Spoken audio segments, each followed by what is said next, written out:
أعوذ بالله من الشيطان اللعين الرجيم. بسم الله الرحمن الرحيم. الحمد لله الذي لا يبلغ مدحته القائلون ولا يحصي نعماءه العادون ولا يؤدي حقه المجتهدون.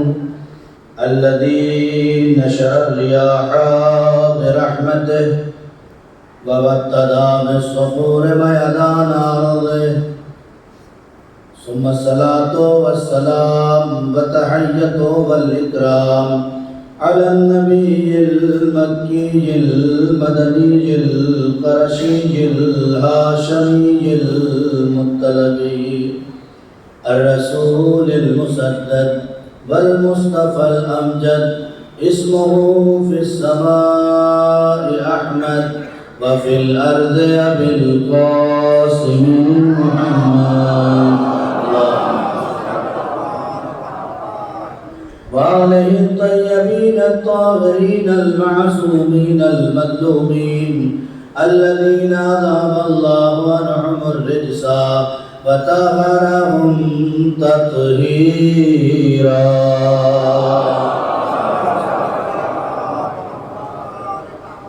أما بعد فقد قال الله تبارك وتعالى في القرآن المجيد والفرقان الحميد وقوله الحق. بسم الله الرحمن الرحيم. هل يستوي الذين يعلمون والذين لا يعلمون؟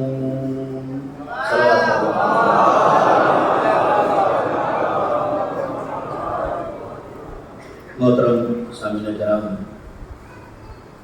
بازادارہ میں سید الشہداء عشرہ محرم کی 8ویں مجلس، اس کا عنوان رہبری اور علم ہے، اور الحمدللہ ان 7 دنوں میں جوانوں کے ذہنوں میں یہ بات تو آ ہی گئی ہوگی کہ اس وقت تک ہمیں کمال مل ہی نہیں سکتا جب تک ہم اپنی نسلوں میں علم نہ اتار دیں. اس لیے کہ مال گھر کے سامان کو تو بدل سکتا ہے، انسان کو نہیں بدل سکتا. ممکن ہے ایک انسان اللہ نے اسے نواز دیا ہو اور اسباب فراہم ہو گئے ہوں، اور جب خدا دینے پہ آ جاتا ہے تو اتنا دیتا ہے کہ وہ خود سمجھ نہیں پاتا کہ آ کیسے رہا ہے، اس لیے کہ اس کے دینے میں کمی نہیں. جب وہ نوازتا ہے تو پھر رسی چھوڑتا جاتا ہے، لے لے لے لے لے لے. لیکن یاد رکھنا، ہم نے دنیا میں بہت سو کو دیا ہے، کچھ نے لے کے خدیجہ جیسا دل پیدا کیا اور کچھ پا کر فرعون بن گئے. لہذا میں نے نمونے تمہارے پاس رکھے ہیں، تم اپنی زندگی کو آگے بڑھاؤ، لیکن نظر میں رکھنا کہ ایسا تو نہیں جو خدا نواز رہا ہے وہ اس لیے نواز رہا ہے کہ میرا امتحان چل رہا ہے، یا غربت کے اور افلاس کی وادیوں میں اگر کوئی ہے تو یہ مت سوچے کہ زندگی بھر اسی غربت اور افلاس کی زندگی میں رہ جائے گا. خدا کا وعدہ ہے، رزق دینے والا وہ ہے. 3 نسلوں کے بعد ہر گھر میں تبدیلی آ جاتی ہے. یہ رواج دنیا ہے. ہو سکتا ہے کہ دادا غریب تھے، لیکن دیکھیں گے تو پوتا امیر بن جائے گا.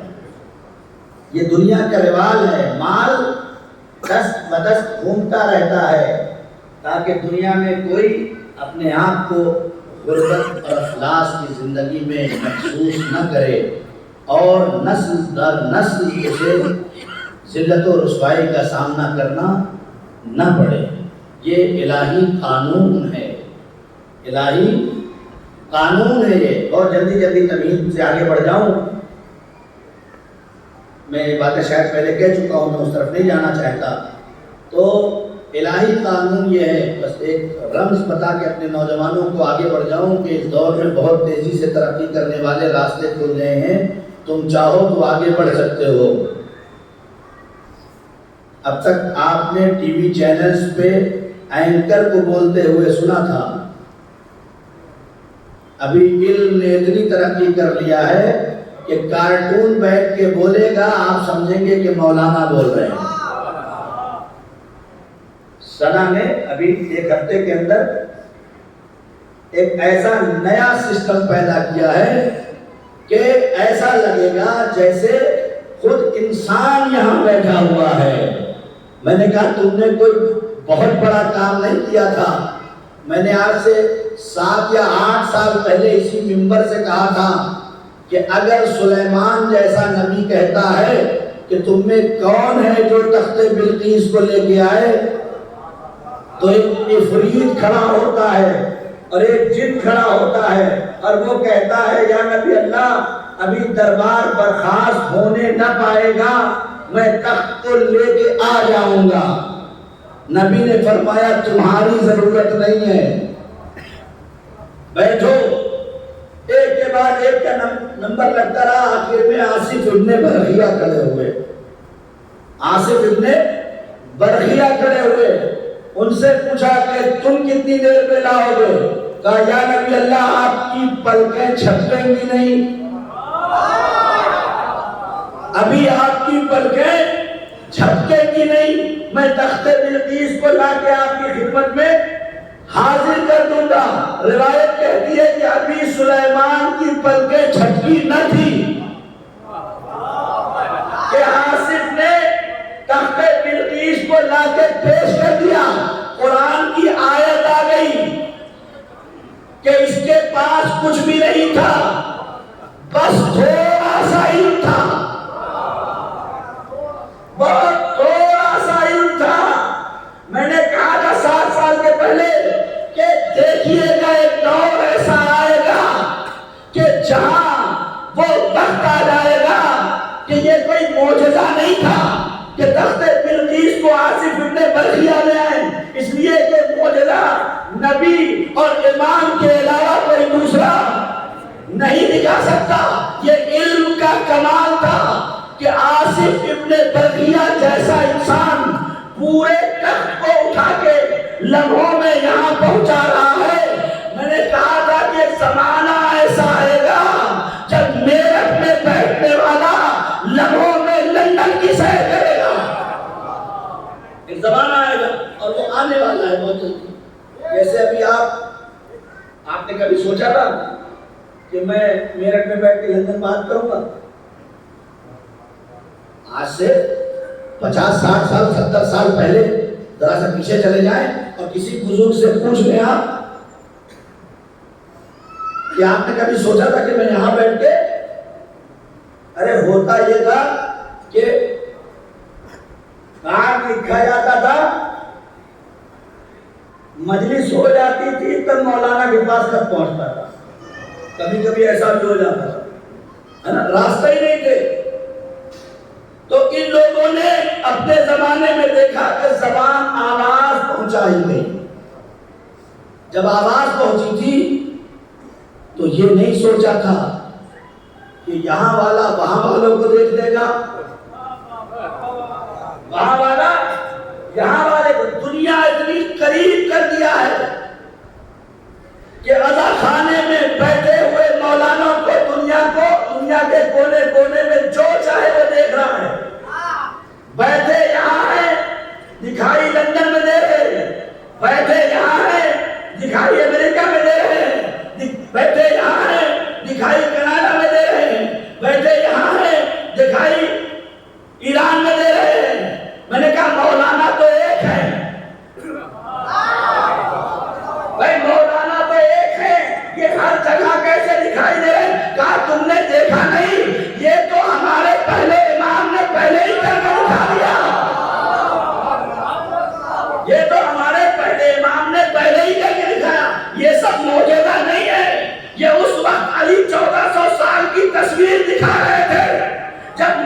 سامنے آنے والے نے کہا یا نبی اللہ آپ ابھی فرما رہے تھے علی میرے گھر تھے اور علی تو میرے گھر تھے، اتنے میں مجمع سے آواز اٹھنا شروع ہو گئی، ایک کہتا ہے علی میرے گھر، وہ کہتا ہے علی میرے گھر، وہ کہتا ہے علی میرے گھر۔ علی سے پوچھا یا علی یہ کیا ماجرا ہے؟ کہا یا نبی اللہ یہ سب امتحان کے لیے میرے پاس آئے تھے کہ یا علی ایک ہی وقت میں ہمارے گھروں پہ دعوت ہے، یا نبی اللہ یہ امتحان لینے کے لیے آئے تھے اور میں نے ایک ایک کی دعوت کو قبول کر لیا۔ اب ماجرا یہی ہے کہ وہاں بھی علی تھا، یہاں بھی علی تھا، وہاں بھی علی تھا، وہاں بھی علی تھا۔ میں ہاتھ چھوڑ کے کہوں گا کہ یاد رکھنا علی اس ذات کا نام ہے کہ اللہ نے ذرے ذرہ کے وجود میں علی لکھا ہے، ہر جا علی ملیں گے نہ دامن بچائیے، بچنا علی سے ہے بجانم۔ سلام پڑھتے ہیں۔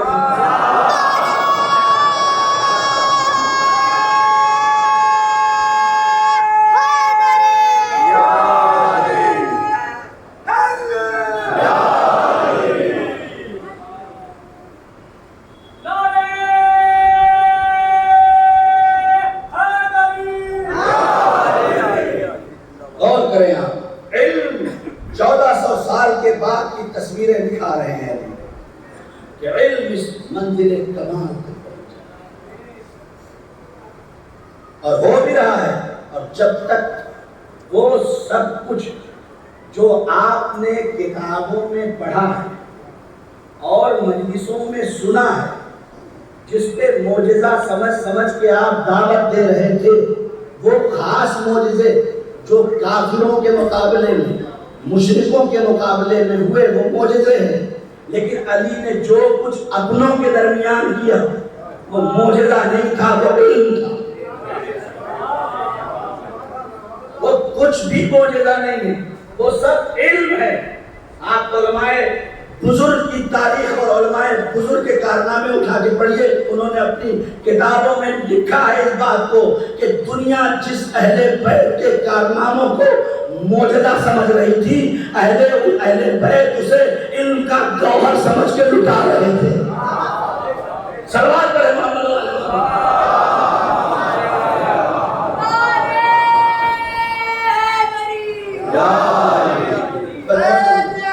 زندہ باد۔ اور کریں اور جلدی جلدی بات کو تمام کر دوں، گفتگو کو آگے بڑھا دوں۔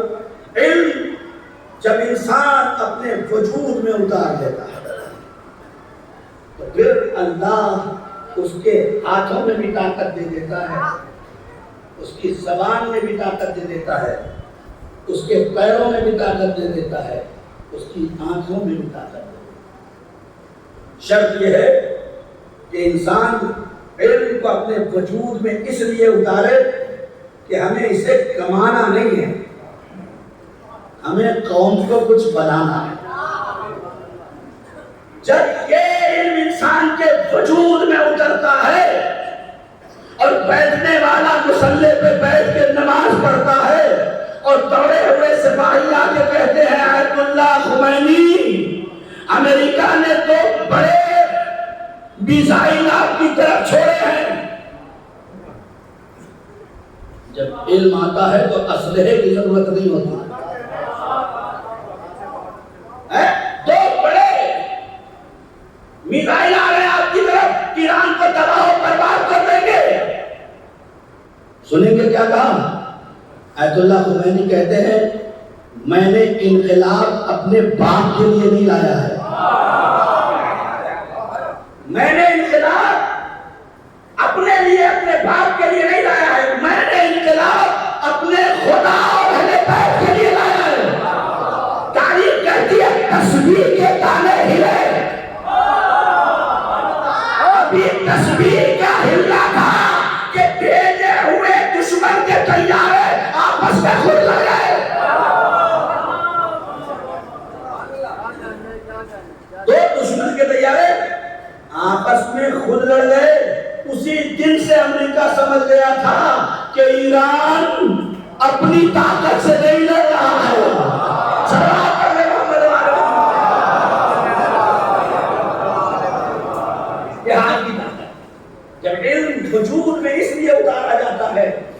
مجھے اپنی قوم کے اندر انقلاب لانا ہے، مجھے اپنی قوم کو کچھ بنانا ہے، مجھے اپنے قوم کو عالم بنانا ہے۔ جس زمانے میں شیعوں میں کوئی قاری اور حافظ نہیں ہوتا تھا، اس مرد مجاہد نے انقلاب لا کر 4 لاکھ سے زیادہ حافظ بنا دیے۔ یہ انقلاب ہوتا ہے جب انسان قوم کے بارے میں سوچتا ہے، جب انسان ملت کی تبدیلی چاہتا ہے۔ اسی لیے جب خود امام خمینی سے بار بار یہ جملہ ہر جگہ پڑھتا ہوں، یہاں بھی پڑھ چکا ہوں، پھر پڑھ رہا ہوں، جب امام خمینی سے پوچھا گیا کہ یہ بتائیے یہ جو آپ نے انقلاب لایا ہے کچھ اس کے گڑ ہمیں بھی بتا دیجئے، ہم بھی انقلاب لائیں۔ کہا یاد رکھو جتنی بڑی انقلابی سوچ ہوگی اتنا بڑا خدا انقلاب تمہارے وجود میں اتارے گا۔ پہلے تو بدلنے کی سوچو۔ میں نے 8 سال سوچا ہے، ان کا جملہ ہے، ورنہ 13 14 15 سال سے کوشش جاری تھی۔ میں نے 8 سال پلان کیا ہے، تب 14 سال لڑا ہوں، اور تلوار سے نہیں لڑا، کردار سے لڑا، کردار سے لڑا۔ پوچھنے والے لوگ بیٹھے تھے، ہمیں بھی کچھ بتا دیجئے۔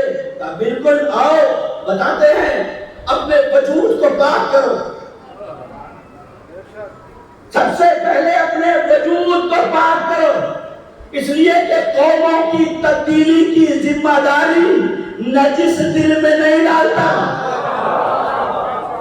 پہلے اپنے وجود کو پاک کرو۔ اسی لیے میں مجلسوں میں کہتا ہوں جب گھر سے چلو اور اذا خانے پہ دروازے پہ آتے ہو اور چپل اتارتے ہو تو صرف چپل اتار کے اذا خانے میں مت آیا کرو، بلکہ غرور کی چادر، نخوت کی چادر، اختلاف کی چادر، فساد کی چادر دروازے پر اتارو تب داخل ہو۔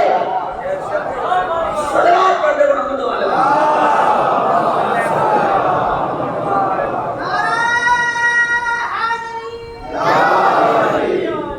جب ان نجاستوں کو چھوڑو گے تو حسین تمہیں کچھ بنا دیں گے، تب حسین کچھ بنا دیں گے۔ اپنے وجود سے نکال کے اسے پھینکو۔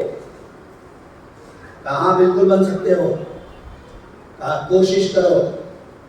اگر ملک میں انقلاب لا سکتے ہو تو ملک، اگر ملک میں نہیں لا سکتے ہو تو اپنے صوبے میں لا سکتے ہو، صوبے میں لاؤ۔ اگر اپنے صوبے میں نہیں لا سکتے ہو تو اپنے شہر میں لا سکتے ہو، شہر میں لاؤ۔ اگر اپنے شہر میں نہیں لا سکتے ہو تو اپنے گاؤں میں لا سکتے ہو، گاؤں میں لاؤ۔ اور اگر کچھ نہیں کر سکتے ہو تو کم سے کم اپنے بدن میں انقلاب لاؤ۔ بڑی آسانی سے سمجھ لیا۔ میں کہوں گا راستہ بتایا ہے آیت اللہ خمینی نے انقلاب لانے کا۔ اگر یہ سوچتے رہو گے کہ پوری ملت میں انقلاب لا دوں تو یہ ممکن نہیں ہے۔ راستہ بتایا ہے کہ ملک میں انقلاب کیسے آتا ہے۔ پہلے اپنے اندر انقلاب لاؤ، جب یہاں انقلاب آ جائے گا تو تمہارے گھر میں انقلاب، جب تمہارے گھر میں انقلاب تو پھر تمہارے گاؤں میں انقلاب، جب تمہارے گاؤں میں انقلاب تو تمہارے شہر میں انقلاب۔ ملت سوچنے اور بولنے سے نہیں بنتی، ملت کرنے سے بنتی ہے۔ سلوات پڑھ دے محمد والے۔ بار بار اشارہ ہو رہا ہے، آپ کو تھوڑا سا جگہ ہے ابھی آگے، تھوڑا تھوڑا آ جائیں، تھوڑا تھوڑا اور آ جائیں، بات ختم ہونے والی ہے بہت جلدی۔ ایک بار کری سلوات پڑھ دے محمد والے۔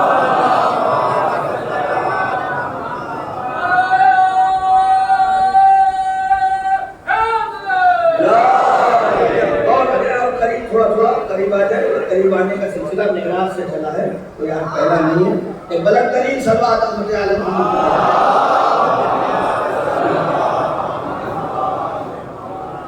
بس میں پورا گریز کر جاؤں نوجوانوں، اگر واقعی ہمیں اپنے سسٹم کو روشنی میں تبدیل کرنا ہے، چاہے وہ غربت کا اندھیرا ہو، چاہے وہ افلاس کا اندھیرا ہو، چاہے وہ ذلت و رسوائی کا اندھیرا ہو، یا کسی بھی طرح کا اندھیرا ہو، ہر اندھیرے کا بس ایک ہی علاج ہے، اور وہ علاج ہے کہ چاہے ایک وقت کم کھا لو لیکن نسلوں میں علم کا ضرور ذمہ داری ہے ہماری. ہم نہیں پڑھ پائے، ٹھیک ہے نہیں پڑھ پائے، ہمارے گھر کے حالات نہیں تھے، لیکن ایسا نہ ہو کہ خدا نے تمہیں نوازا بھی ہو اور تمہارا بچہ جاہل ہے. ایسا نہ ہو. بہرحال کیوں کہہ رہا ہوں یہ؟ اس لیے کہ غربت چھپانے سے چھپ جاتی ہے. بہت توجہ. غربت چھپانے سے چھپ جاتی ہے، لیکن جہالت چھپانے سے نہیں چھپتی. غربت چھپائی جا سکتی ہے، لیکن جہالت کے لیے چھپانے کا کوئی تصور نہیں ہے. جتنا چھپاؤ گے اتنا ذلت و رسوائی ہوگی. جہالت چھپائی نہیں جا سکتی، بس ایک راستہ ہے، جہالت مٹائی جا سکتی ہے. جہالت چھپائی نہیں جا سکتی، جہالت مٹائی جا سکتی ہے. اور یہی وجہ ہے، بس میں گریز کروں جلدی سے اپنے نوجوانوں کے لیے، ہم نے جو تصویر پیش کی منبر پہ آنے کے بعد، یا ہمارے مورخین نے جو تصویر پیش کی آج 8 محرم میں مولا عباس کا تذکرہ ہوتا ہے، کیا تصویر پیش کی؟ ایک جنگجو، ایک بار بار تلوار نکال لینے والا جوان. یہ تو تصویر ہے. اس کے علاوہ بتائیے کیا تصویر مولا عباس کی ذہنوں میں ہے آپ کے؟ ایک ایسا سپاہی ہے بس کہ جو اگر اشارہ کر دے تو کسی میں ہمت نہیں ہے کہ اس کے پاس آ سکے. تو کیا یہ طاقت خود حسین میں نہیں تھی؟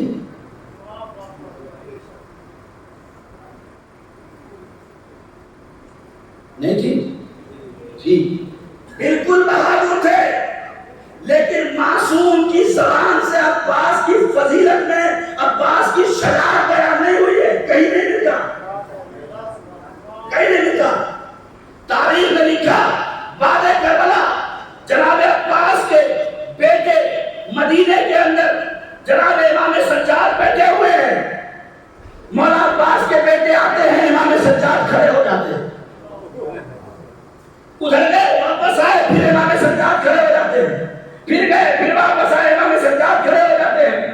پوچھنے والے نے پوچھا مولا یہ تو آپ سے چھوٹے ہیں، آپ ان کے احترام میں کیوں بار بار کھڑے ہو جاتے ہیں؟ تو آواز دی کہ یاد رکھو اگر 1000 بار عباس کا بیٹا یہاں سے گزرے تو سید سجاد 1000 بار کھڑا ہو جائے گا. کیوں؟ اس لیے کہ عباس نے اپنے آپ کو وفاؤں کے دنیا میں اتنا بلند کر دیا کہ حسین کو کہنا پڑا کہ میرے بھائی تم وفادار ہو.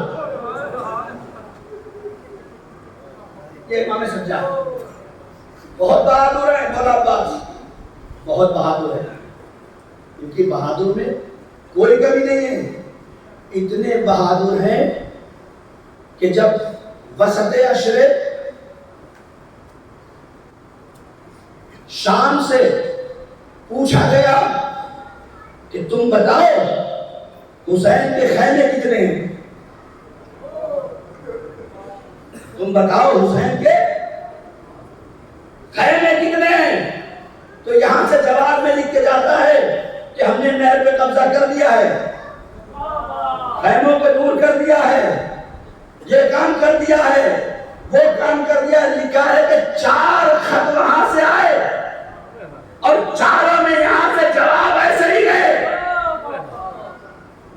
جب 5ویں مرتبہ خط آیا اس میں سختی سے لکھا تھا کہ میں تم سے بار بار پوچھ رہا ہوں کہ حسین کے خیمے کتنے ہیں اور تم مجھے دریا کی سیر کرا رہا ہے. تو بےساختہ حاکم قلم لے کے لکھتا ہے ارے تجھے کیا پتا عباس کے ہوتے ہوئے کس میں مجال ہے کہ حسین کے خیمے کتنے ہیں.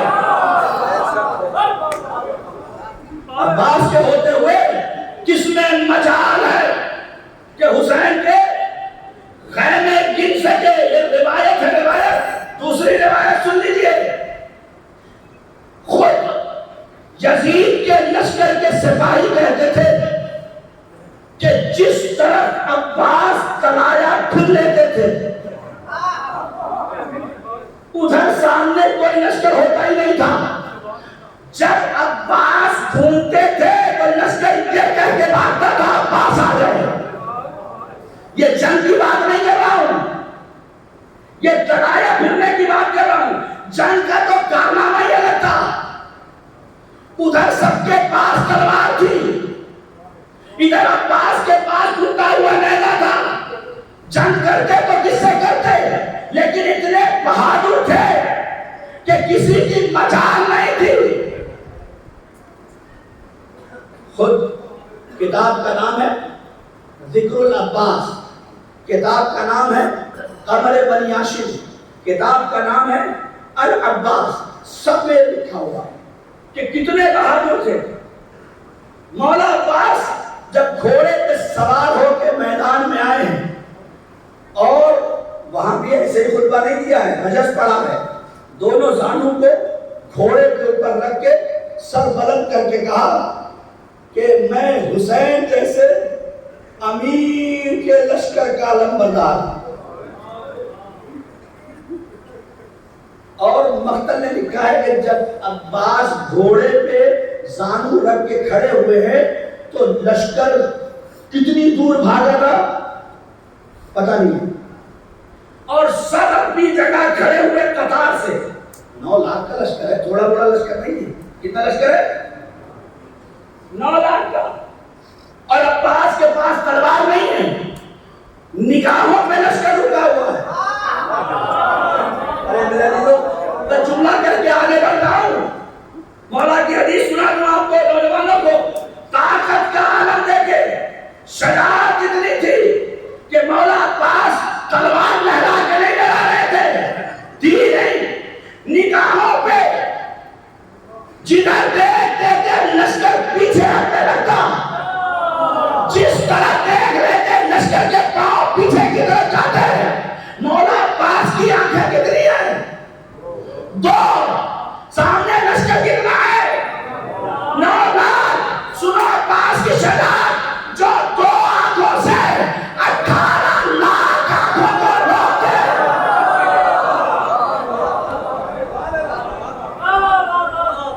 جو 2 آنکھوں سے 18 لاکھ کے لشکر کو روکے رہے اسے عباس کہتے ہیں. لیکن امام نے عباس کی اس شفقت کی تعریف نہیں کی, اس لیے کہ امام جانتے ہیں جسے علی مانگے اسے تو ایسا ہو نہیں ہے. لیکن امام فرماتے ہیں نوجوانوں, اگر چاہتے ہو کہ اپنے وقت کے امام کی معرفت عباس جیسی تمہارے دلوں میں آ جائے تو 4 چیزیں مولا میں تھی.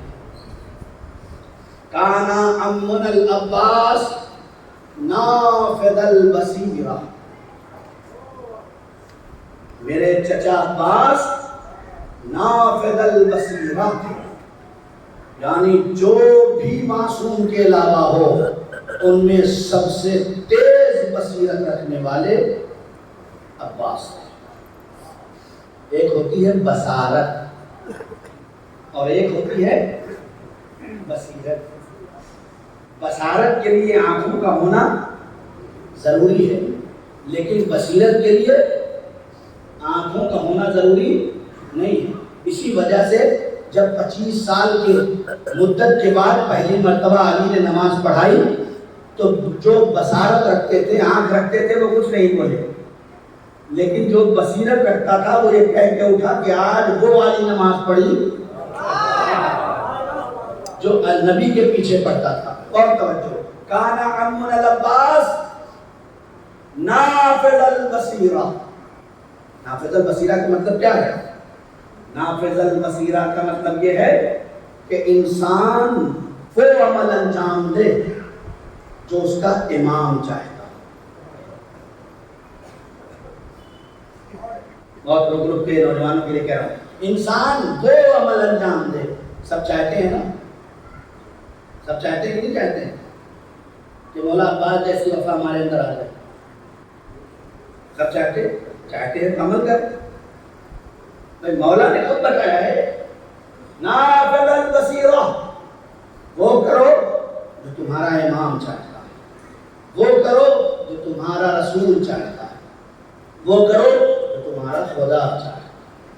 جب یہ کرو گے تو خود بخود بصیرت آ جائے گی، اور جب بصیرت آ جائے گی تو معصوم کہہ دیں گے یہ ہمارا. کان عمنا العباس نافذ البصیرہ وصلب الایمان، اور ایمان میں ثابت قدم ہے. لڑکے کی شادی میں بارش ہو گئی، اللہ نے آج ہی بارش کرنا.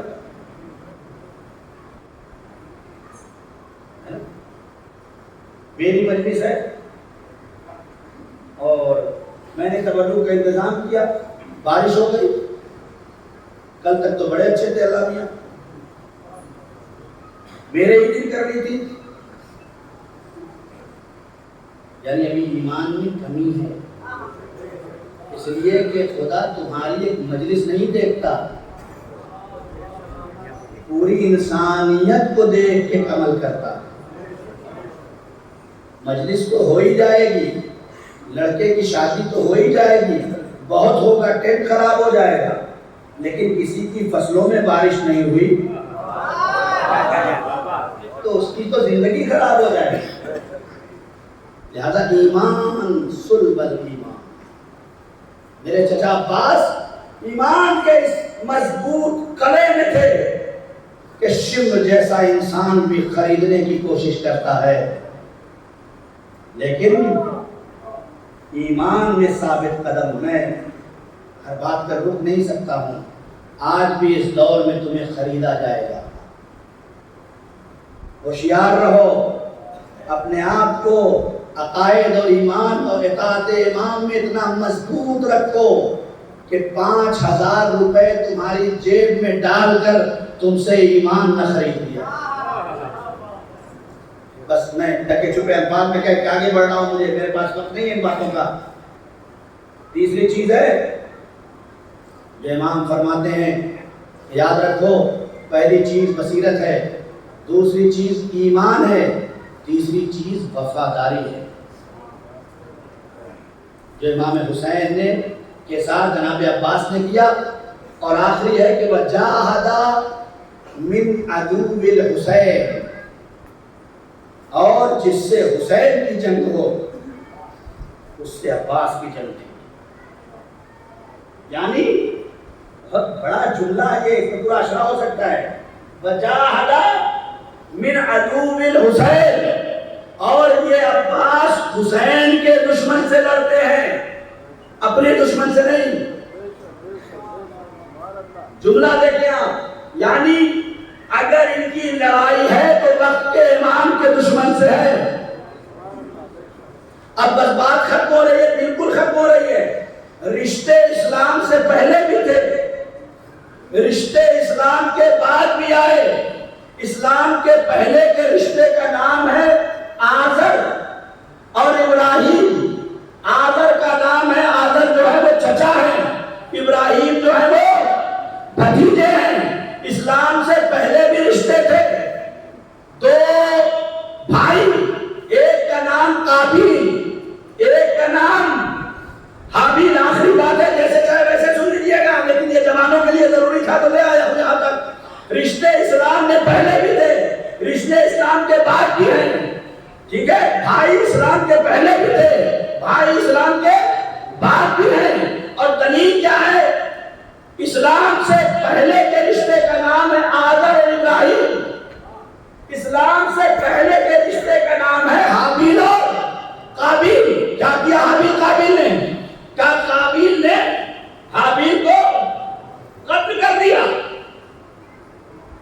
آزر ہے چچا، ابراہیم ہے بھتیجے. ہوا کیا؟ چچا بھتیجے میں اختلاف رہا. میں نے کہا آؤ چلو اسلام کے بعد کے رشتے میں تمہیں چچا بھتیجے میں دکھاتا ہوں، بھائی بھائی بھی دکھاتا ہوں. ایک چچا ہے جس کا نام ہے ابو طالب، ایک بھتیجا ہے جس کا نام ہے محمد۔ دنیا کے نگاہوں میں ایسے چچا جیسا کوئی چچا نہیں دیکھا، ایسے بھتیجے جیسا کوئی بھتیجا نہیں دیکھا۔ ایک چچا بھتیجا ادھر بھی، ایک چچا بھتیجا ادھر بھی، دو بھائی ادھر بھی، ایک کا نام قابیل، ایک کا نام حابیل۔ قابیل قاتل، حابیل مقتول، دو بھائی اسلام کے بعد، ایک کا نام حسین، ایک کا نام عباس۔ آخری آدمی تک اب تمہارے حوالے فیصلہ چھوڑ دیتا ہوں۔ بھائی بھائی زندگی گزار رہے ہو، چچا بھتیجے زندگی گزار رہے ہو، اللہ نے دونوں نمونے دے دیے۔ تم بھائی بھائی لڑ کے حابیل قابیل جیسے بننا چاہتے ہو، یا حسین اور عباس کی سیرت پہ چلو۔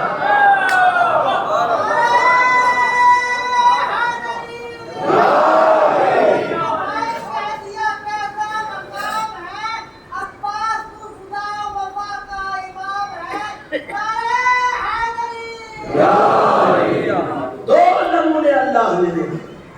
اب چچا بھتیجے لڑ کے آذر اور ابراہیم کی سنت پہ عمل کر لو، یہ فیصلہ تمہارے ہاتھ میں ہے، یا ابو طالب اور محمد جیسی سیرت اپنے اندر پیدا کر کے اپنے گھر کو جنت بنانا۔ کانا عمنا العباس نافذ البصیرہ۔ اور یہی وجہ بھی ہے میرے عزیزو، جناب عباس کے علم کا مرحلہ ہی عجب ہے۔ اگر کربلا میں آپ کربلا سے پہلے کی تاریخ جناب عباس علیہ السلام کی اٹھا کے ہم پڑھے تو پتہ چلے گا کہ جناب عباس کتنے بڑے عالم تھے۔ اس لیے کہ جب تک عالم نہیں ہوگا، جب تک اس کے اندر اطاعت کا جذبہ پیدا نہیں ہو سکتا۔ اس لیے کہ علم انسان کو معرفت کی طرف کھینچتا ہے۔ یہی وجہ تھی کہ جب حسین مظلوم نے خط لکھا تو کسی جاہل کو خط نہیں لکھا۔ آپ دیکھیں کربلا میں حسین کے کیا چاہنے والوں کی کمی تھی، لیکن حسین نے کسی جاہل کو خط لکھ کے نہیں بلایا۔ حسین نے لکھا،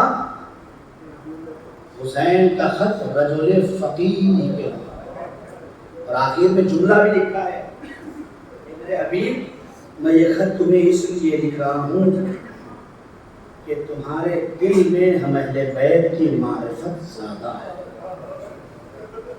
آج محرم آ گئی، آپ کی آنکھیں گریا کرنے کے لیے تیار ہیں۔ ہاں، اس لیے کہ حسین کی ماں ظاہر سننے نہیں آتی۔ کون عباس؟ وہ عباس کہ جس کو علی نے نماز شب کی دعاؤں، آسان ہے پڑھ لینا اور سن لینا، لیکن اس علی سے پوچھئے کہ جس نے سب کے ہوتے ہوئے عباس مانگا ہے، جس کے گھر میں حسن پہلے سے ہوں، جس کے گھر میں حسین جیسا بیٹا ہو، وہ علی نماز شب میں ہاتھ اٹھا اٹھا کے کہہ رہا، پروردگار ایک ایسا بیٹا دے دے جو میرے حسین کے کام۔ یہ خود اس بات کی علامت ہے کہ علی حسین سے کتنی محبت کرتا، اور نہ جانے حسین پہ ہونے والے ظلم کے قلق باپ کے دل میں کتنی تھی کہ اپنے بیٹے کے لیے دعا کر کے جا رہا ہے، پروردگار مجھے ایسا بیٹے، میرے بھائی عقیل ایک ایسا خانوادہ تلاش کرو کہ جس میں میری شادی ہو اور بہادر بچہ پیدا ہو۔ جانتے ہیں کہ علی نہیں جانتے تھے کہ کون سا خانوادہ بہادر ہے، جانتے تھے، لیکن عقیل کو بتا کے یہ بتایا کہ میرے بھائی تم میرے بھائی ہو، میں تمہیں بھی یہ بتانا چاہ رہا ہوں کہ میرا مشن یہ ہے، میں کچھ چھپا کے تم سے نہیں کرنا چاہتا، کیونکہ ہم اہل بیت کے گھرانے کا دستور ہے کہ بھائی بھائی کی خبر رکھتے ہیں، بھائی بھائی سے دور نہیں ہوتے۔ میرے عقیل میں ایک بہادر بچے کی تلاش میں ہوں اور تمہیں کو بتا رہا ہوں تاکہ تم بھی تیاری کرو، اور ہوا بھی یہی۔ کہ جسے علی نے مانگا اسے عباس کہتے ہیں، جسے عقیل نے تلاش کیا اسے مسلم کہتے ہیں۔ ایسا نہیں ہے کہ صرف مولا کائنات نے عباس کو اور عباس آ گئے، نہیں، بھائی نے بھائی کے مزاج کو سمجھ لیا کہ کربلا ہونے والی ہے، جو تیار کر سکتا ہے وہ اپنے یہاں سپاہی تیار کر دے۔ بس یہ بہت دھیرے دھیرے جملے اس لیے پڑھ رہا ہوں تاکہ میری مائیں بہنیں، میرے نوجوان، میرے بزرگ سب سن رہے ہیں۔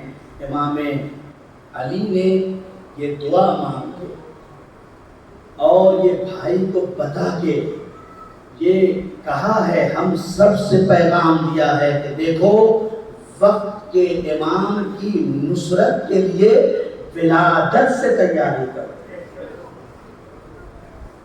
ولادت سے تیاری کرو۔ اگر تمہیں پتا ہو کہ امام ایک ایسا امام ہے جسے ضرورت ہے تو تم تشنا نہ بیٹھو، اس وقت فوج نہیں تیار ہوگی بلکہ ولادت سے تیاری کرو۔ اور امام نے کیا بھی وہی کہ مولا عباس جیسا انسان امام کے پاس آ گیا، اور روایت کہتی ہے کہ جب مولا عباس آئے ہیں تو امام حسین مولا عباس کو حسرت بھری نگاہوں سے دیکھ رہے۔ عجیب و غریب روایتیں ہیں، دو، ایک کا نام ہے زینب اور ایک کا نام ہے امام حسین۔ یہ دونوں جناب عباس سے محبت اتنی کرتے ہیں کہ روایت یہ کہتی ہے کہ مولا عباس اگر کسی دن اپنے بہن کے گھر نہ جائیں، یہ سب کربلا مسائل ہے، رونے کے لیے نہیں ہے کہ صرف روتے رہے، ایک ایک جملہ اپنی زندگی میں اتارنے کے لیے ہے۔ مولا عباس کوئی ایک دن بھی ایسا نہیں ہوتا تھا جو اپنی بہن کے گھر نہ جاتے ہوں، ہر روز جائیں اور آ جائیں۔ ایک دن ایسا ہوا کہ دروازہ بند تھا، نہیں چاہا کہ دروازے کو کھولیں، باہر ہی بیٹھ گئے۔ زینب نے دروازہ کھولا، کیا دیکھا؟ علی کا شیر زمین پہ بیٹھا ہوا۔ اے میرے شیر کہاں کیوں بیٹھے ہو؟ آپ کو روک دیا۔ اے بہن زینب، بہن کہتے ہی نہیں کہ اے شہزادی، اے شہزادی میرا وقت ہو گیا تو میں آ گیا، لیکن دروازہ کھلا ہوا نہیں تھا۔ آپ کی محبت جانے سے روکے ہوئے تھی، جب تک آپ کی زیارت نہ کر لوں جاؤں کیسے؟ اس طرح سے پروان چڑھے۔ یہی وجہ ہے نا، یہی وجہ ہے کہ جب مولائے کائنات نے اپنی بیٹی کو اپنے زانوں پہ بٹھاتے ہوئے یہ خبر سنائی کہ اے میری بیٹی زینب کربلا آئے گی اور کربلا میں تمہارے سروں سے چادریں چھنیں گی، تو بیٹی نے بابا کی طرف دیکھا اور بس ایک جملہ کہا، اے بابا جس کے عباس جیسے بھائی ہو، جس کے عباس جیسے بھائی ہو۔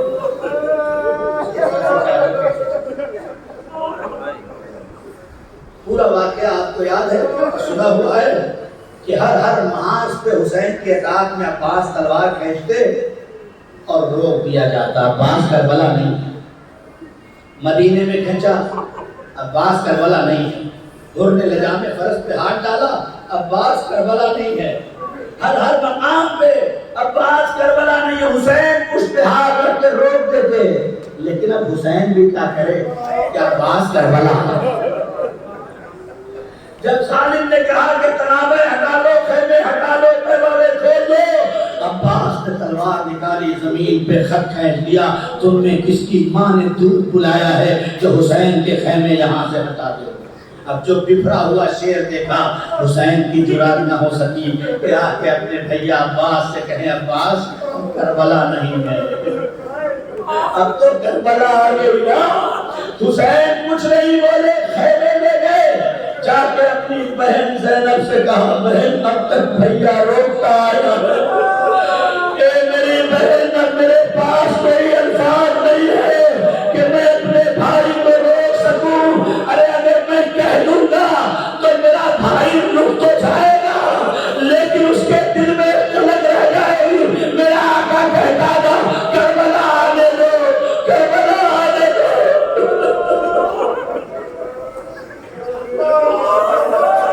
آنکھوں میں آنسو آ گئے، حق مجلس ادا ہو گیا، بچوں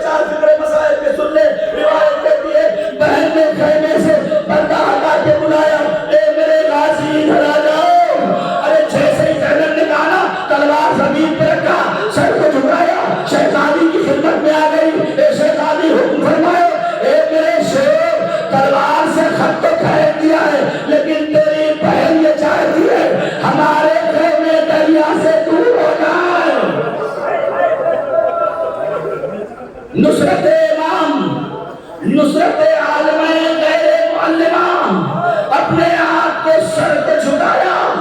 خدا کی قسم ایک بہادر کے لیے کسی کا سر کاٹ دینا اتنا اہم نہیں ہے جتنا تلوار نکال کے سر کاٹنے والا ہو اور کوئی کہہ دے کہ تلوار رکھ لو. اس سے بڑا پھیلا نہیں ہوتا. جناب عباس نے کر کے دکھایا. کاروان کربلا آگے بڑھا, خیمے ہٹا دیے گئے, عباس تلائے پھر رہے ہیں. اب رونے کے ایام ہے نا, 2 دن بچانے والا, سال بھر انتظار کیا, اب تو بس 2 دن بچانے والا. اسی لیے ابو بصیر کے سامنے جب ایک شخص رو رہا تھا تو ابو بصیر نے کہا, مولا نے کہا ابو بصیر رو کر کے کہا مولا آنسو تو روا ہے. کہا ارے ایسے نہیں, ہمارے شہیدوں پہ ایسا رویا کرو جیسے بوڑھی ماں اپنے جوان بیٹے پہ. ساکر عباس کے مسائل پڑھ رہے تھے, پورا مسائل پڑھ لیا, پورا مسائل پڑھا, خوب گریا ہوا. ساکر اپنے گھر گیا, بستر پہ دیکھا, آنکھیں بند ہوئی, خواب میں کیا دیکھا, شہزادی فاطمہ زہرا آئیے. اے راجل تو نے ایک مسئلہ پڑھا, کہا بیوی کون سی خطا ہو گئی, کہا خطا نہیں ہے, میں تمہیں بس اتنا کہنا چاہتی ہوں جب کبھی میرے غازی عباس کا مسائل پڑھا کرو تو ایک مسائل ضرور پڑھا کرو. بیوی وہ کون سا مسائل ہے, کہا وہ مسائل یہ ہے جب کوئی شہید گھوڑے سے زمین پہ آتا تھا تو ہاتھوں کا سہارا لیتا تھا. آئے میرا عباس, ارے میرے عباس کے بازو قلم ہو گئے, میرا غازی زین سے زمین پہ آیا تو منہ کے بل زمین. جزاک اللہ, خدا کوئی علم نہ دے سوائے غم سید الشہداء. خدا کوئی علم نہ دے سوائے غم سید الشہداء. اب 4 میرے مسائل کے سنیں, خدا کی قسم. عباس آئے, جب سب چلے گئے نا تو جناب امام حسین کے قریب آ کے کہتے ہیں کہ اے میرے آقا مجھے بھی اجازت دے دو, اے میرے شہر تم تو میرے لشکر کے علم بردار ہو, اے مولا وہ لشکر کہاں ہے, اے مولا وہ لشکر کہاں ہے جس کی میں علم برداری کرتا تھا. علامہ کاشانی اپنی کتاب میں لکھتے ہیں کہ جب حسین نے عباس کو رخصت کیا تو کیسے رخصت کیا کسی کو نہیں پتا. بس انہوں نے جملہ لکھا ہے کہ رات میں جب 9 محرم کی رات میں جناب عباس اور جناب علی اکبر آپس میں گفتگو کر رہے تھے. جناب عباس جناب علی اکبر سے کہتے تھے کہ اے میرے بیٹے میں پہلے جاؤں گا اور کل دیکھنا کہ علی کا بیٹا جب کیسے کرتا ہے. اکبر کہتے ہیں کہ اے چچا کل مجھے پہلے جانے دیجیے گا, اس لیے کہ مجھے پتا ہے کہ آپ کے جانے سے میرے بابا کی کمر ٹوٹ جائے گی.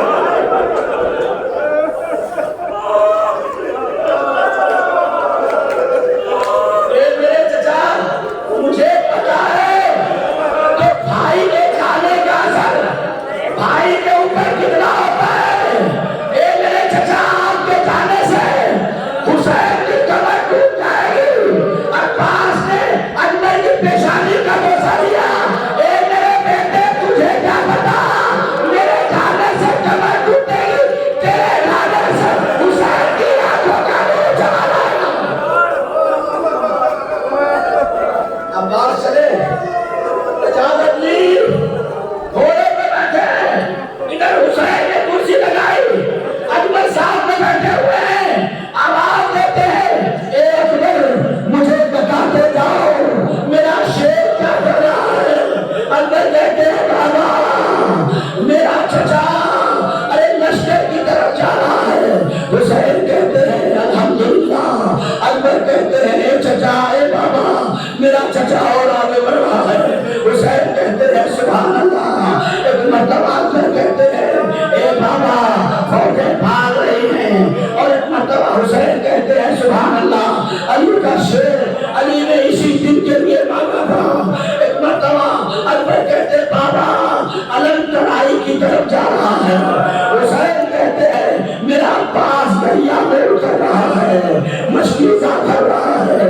اکبر کہتے بابا علم چڑھائی سے پلٹنے کی طرف آ رہا ہے. حسین کہتے ہیں شکرن للہ شکرن للہ شکرن للہ. اکبر کہتے ہیں بابا علم بہت تیزی سے خیمے کی طرف آ رہا ہے. حسین کھڑے ہوئے الحمدللہ. ایک مرتبہ